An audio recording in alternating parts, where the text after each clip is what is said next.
right. There are a lot of people here. I'm locked in. All right. Hey, everyone. I'm John. I hope you're all enjoying yourselves tonight. I'm that guy standing in the back there next to all those Asian people. But what makes me different than them is that I play the acoustic guitar for our band. This is actually my first time playing the acoustic guitar for worship night, or really just a band in general. I mean, we've done this for like 3 years now, and I sang for the first 2 years. But this year, I was approached and asked if I wanted to play the guitar for the band. And keep in mind, I was completely brand new to just guitar in general. At the time, I knew maybe 4 chords, like 1 strum pattern, and honestly, that was it. So it would be a smart thing, and what I wanted to say was, maybe if you gave me like an extra year, I could practice more and then be more ready for the worship night next year. What came out was, oh yeah, no, 100%, I can do that. But, I was in too deep already. I already said yes, so I was just off to practice for the event. And not trying to brag, but I learned a whole lot about guitar as we were going on, and I can proudly say that I'm up to 5 chords and 2 strum patterns now, so if you guys need lessons after the show, you can meet me back there. I'll be sure to teach you.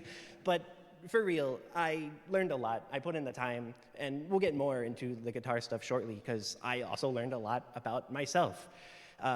One thing, obviously, is that I have trouble saying no when I am asked to do things that are outside of my scope, like this thing. So, yeah, future me will take care of that. But another thing that I learned is I tend to wear my emotions on my face. If I make a mistake back there, you're gonna know. Like, if I'm just playing guitar, I'm nailing all the chords, and then I miss one, it's I feel like I took damage in a video game or something. I'm in physical pain. But now that I've pointed that out, don't let that distract you, because we're gonna do that thing where I make awkward eye contact with you, and you're gonna be like, oh, just close your eyes, raise your hands high in the air, and praise the Lord. Amen? Amen. Another thing that I learned is I have a significant fear of failure. And I'm sure all of you have been there to some extent. You're learning a new thing, and then you just make one mistake, and instantly it's just I'm the worst. There is no one worse at this particular activity than me. Everyone around me knows it. They're all judging me. They think the same thing. I'll never make it in this world. It's just doomed for me. I should just give up right now. And I was definitely that way.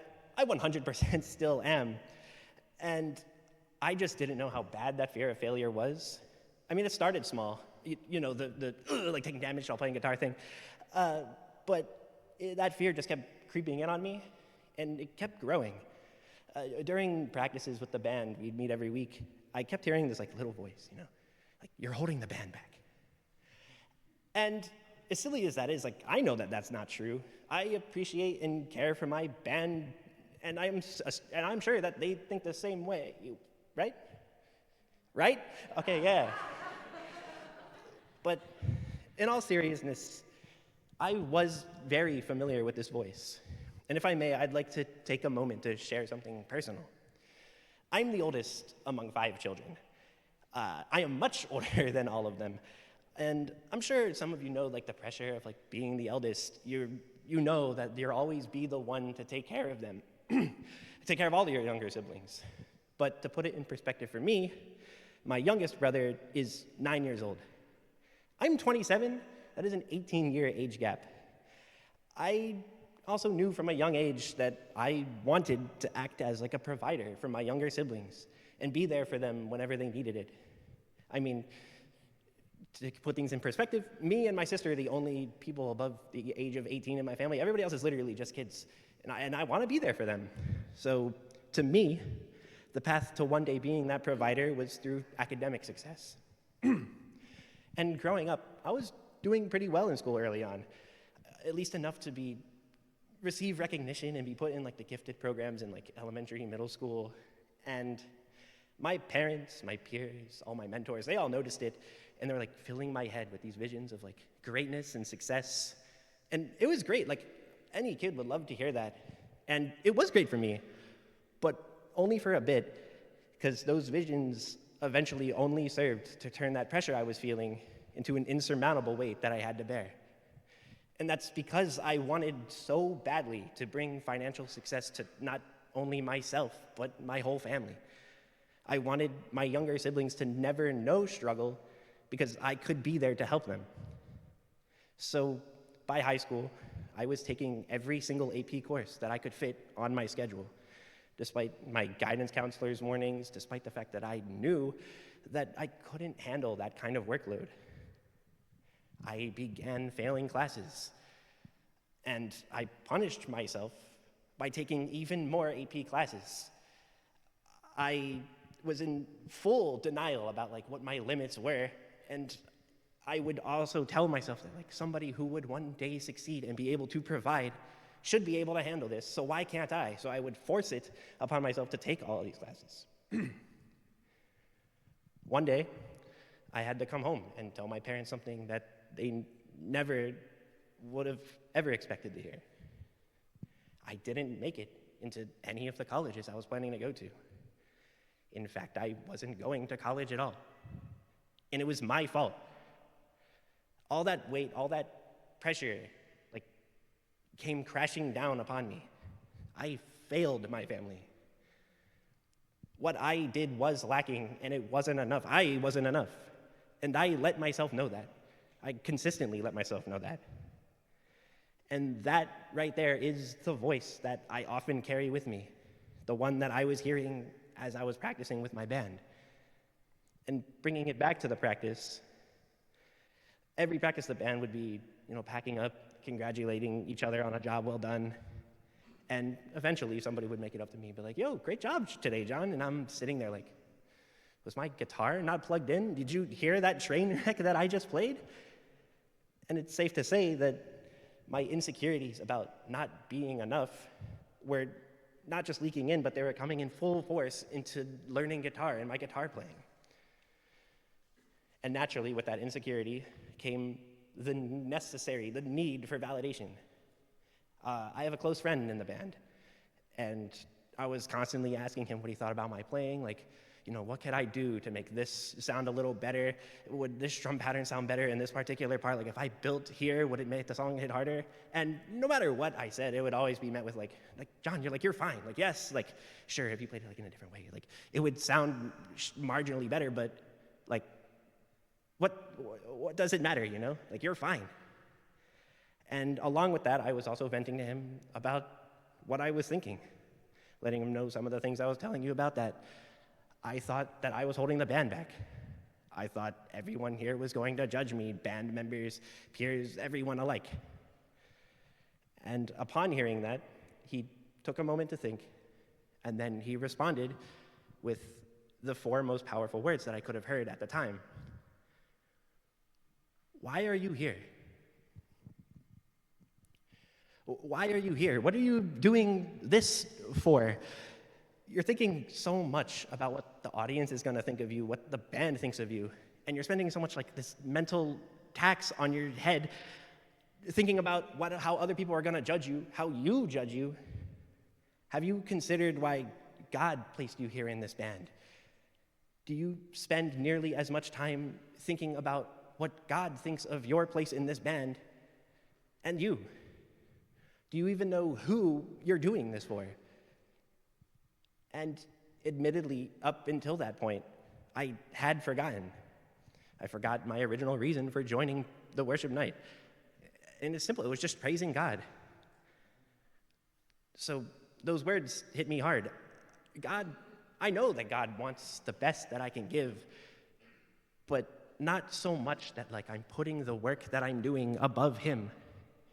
And I know he doesn't want me to fret or worry about the judgment of my peers, the audience, or anyone, because I should just be in this room praising him. So I tried reminding myself this during practice. That little voice would return, and I'd ask myself that same question. Why am I here? And I would remind myself to praise God. Why am I here? To gather with my brothers and sisters and praise God. Why am I here? To worship God in the best way that I can. And I don't need to worry about not being perfect because he is perfect. I don't need to fret about the mistakes or missteps that I'll make in this room or otherwise because he's already forgiven them. And I mean, admittedly, this change was not immediate. It took some time. It's taking time. And I was definitely falling into that mindset over and over again in practice. I mean, I was, the first half of this set, I was doing the face, and I was falling into that mindset again. But all the while, I kept trying to ask myself that question and recenter who I'm doing all this for. I know that in the second half of this set, in the future, if I ever serve with guitar again, I'm going to fall into that mindset. I know that I'll keep making mistakes. I know that I'll continue being imperfect. It's simply my nature as a sinner. But no matter what, I know that I'll continue to worship him, because that is why I'm here. And I know I'm not alone in my sin, and by God's grace, I was given a close friend to check in on me, help refocus my mindset, and I couldn't be more grateful for that. And I know that God calls us all as Christians to check in on each other. And we're all from different walks in our faith. I assume a lot of you serve here in some way, and the others will be serving in churches nearby, or some of us are serving our communities in some way. Some of us are just living our daily lives. But no matter what it is we're doing, I know that God calls us to do his work in many different ways. And very often, that work is not easy. It is, however, extremely easy to fall into negative mindsets, insecurity, pessimism, grumbling, general discontentment. All of these are natural things to have, natural feelings to have, but it's dwelling on them that can pull you away from what God wants for you. So please, whatever it is that you're experiencing, either tonight or you've been experiencing, just take the rest of this night and lift it up to God. Bring these negative mindsets to him so that he can work in you to bring you closer to him. And at the end of the day, just be made more like Christ in all that you do. Thank you.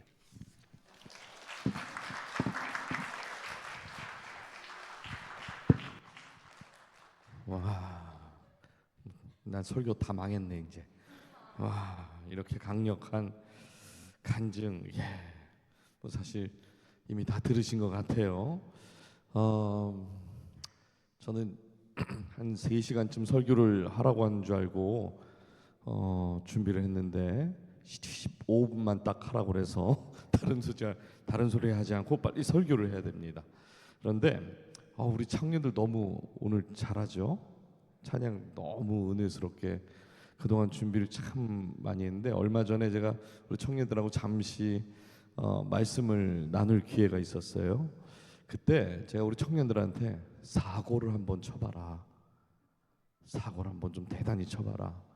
이 지역에 있는 좀 청년들을 막 들었다 놨다 할 수 있는 사고를 쳐봐라. 그러면 뒤에서 그 모든 수습은 장로님들이 하실 거다. 이렇게 말씀을 드렸습니다. 오늘 우리의 찬양을 받으시는 그 하나님께 우리 한번 영광의 박수 올려드리겠습니다.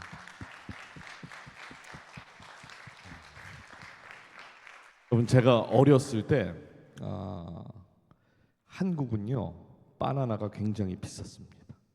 저희 딸도 지금 앉아있는데 전혀 안 믿을 거예요. 근데 제가 9살 때 미국에서 살던 고모가 한국에 오실 때 바나나를 가방에 가지고 오셨어요. 저는 제 삶의 바나나를 그날 처음 본 겁니다. 그런데 너무 귀하기도 하고 아깝기도 해서 그 바나나를 이제 하나씩 이렇게 껍질을 벗기잖아요. 그러면 그 껍질에 붙어 있는 살이 있더라고요. 전 그걸 먹는 건 줄 알았어요. 그거부터. 그래서 이빨로 이렇게 긁어서 먹었던 기억이 있습니다. 근데 지금 어떤 줄 아세요? 어젯밤에도 저희 집에서 저렇게 생긴 바나나를 봤습니다. 어렸을 때 그렇게 귀하다고 생각했던 그 바나나가 이제는 제가 잘 쳐다도 보지 않는, 정말 먹을 게 없으면 먹는 그 정도의 가치가 되었습니다. 근데 여러분, 혹시 우리가 예배를 이렇게 대하고 있지는 않으신가요? 요즘은 예배가 얼마나 많은지 모릅니다. 온라인에서 내가 드리고 싶은 예배 클릭 한번 하면요, 아무 때나 드릴 수 있어요. 가끔 또 일이 바쁘면 예배를 그냥 건너뛰어도 되는 것처럼 우리가 느끼기도 합니다.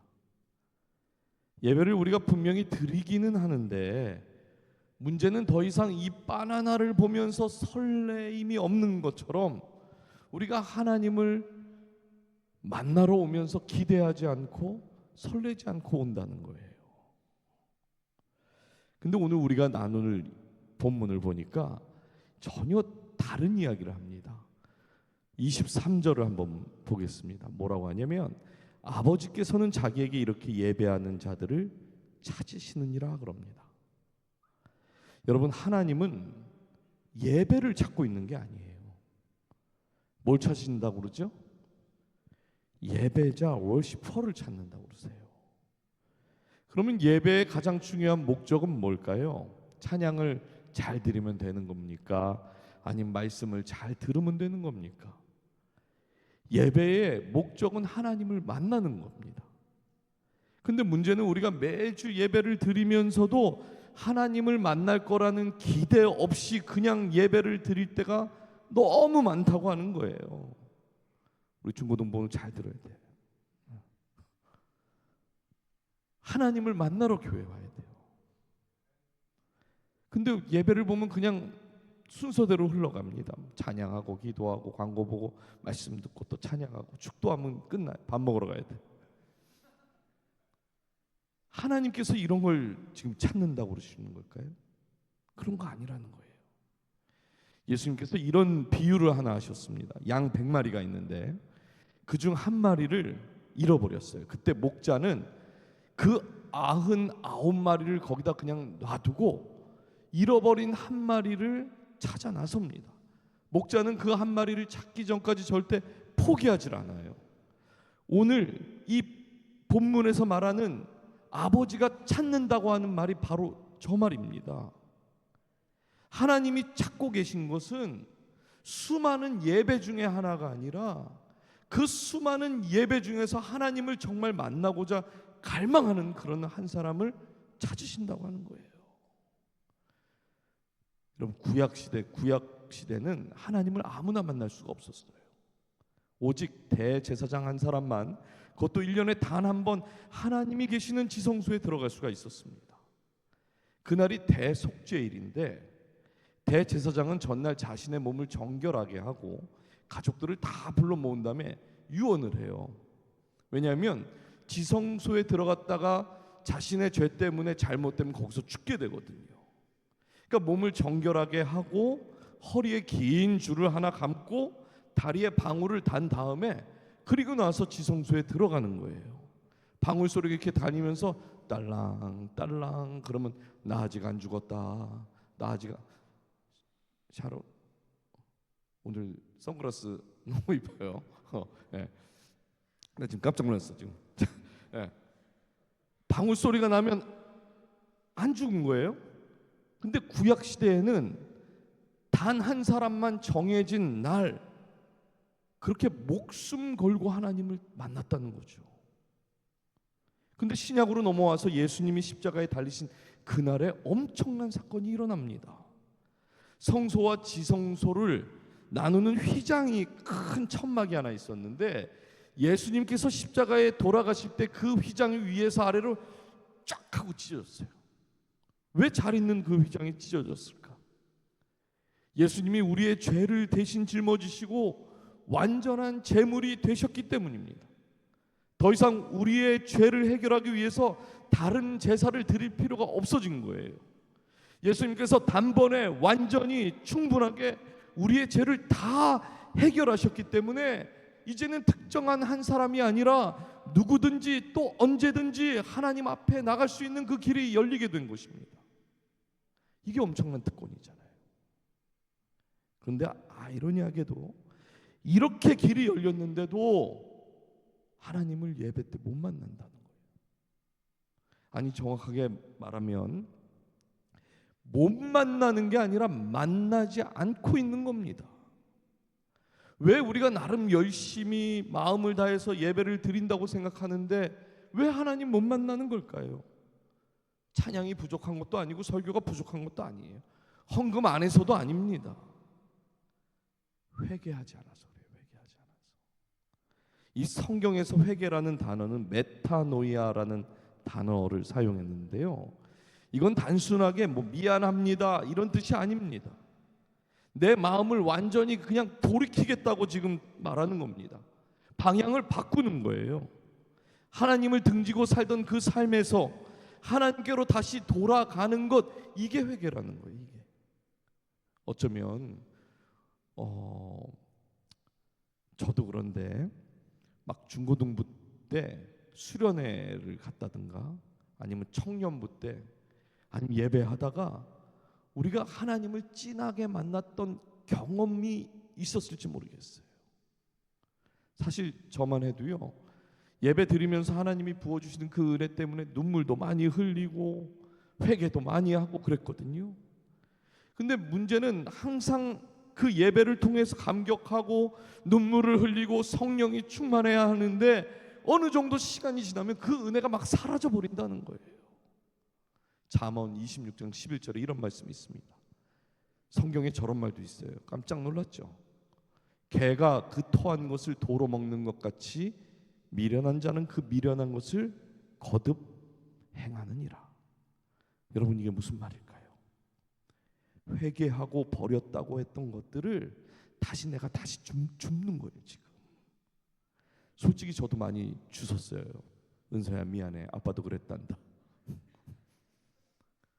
은혜 받고 내가 마음을 돌이켰다고 하나님 앞에서 눈물 흘리면서 고백도 다 했는데 버린 걸 줍는 저의 모습을 바라보는 겁니다. 그럴 때마다 제 자신이 얼마나 한심한지 몰라요. 왜 이런 일을 반복하는가? 하나님을 만난 게 아니라 교회에 와서 하나님을 그냥 느끼고만 가기 때문에 그래요. 밥 먹으러 오는 거 아니잖아요. 여러분, 진짜 하나님을 만나면 그 자리에 머물러 있지를 못합니다. 반드시 방향이 바뀌게 되어 있고 삶이 바뀌게 되어 있는 거예요. 여기서 우리가 정말 솔직해야 하는 건 뭔가? 왜 우리가 그럼 하나님을 만나지 않을까? 못 만나는 게 아니라 안 만나는 거라고 그랬어요. 그럼 왜 안 만나는 걸까요? 만나는 방법을 몰라서? 사실은 내려놓기 싫어서입니다. 우리는 죄가 나쁘다는 거 다 알아요. 죄 나쁜 겁니다. 근데 왜 반복해서 자꾸만 그 죄를 짓죠? 죄는 나쁜데?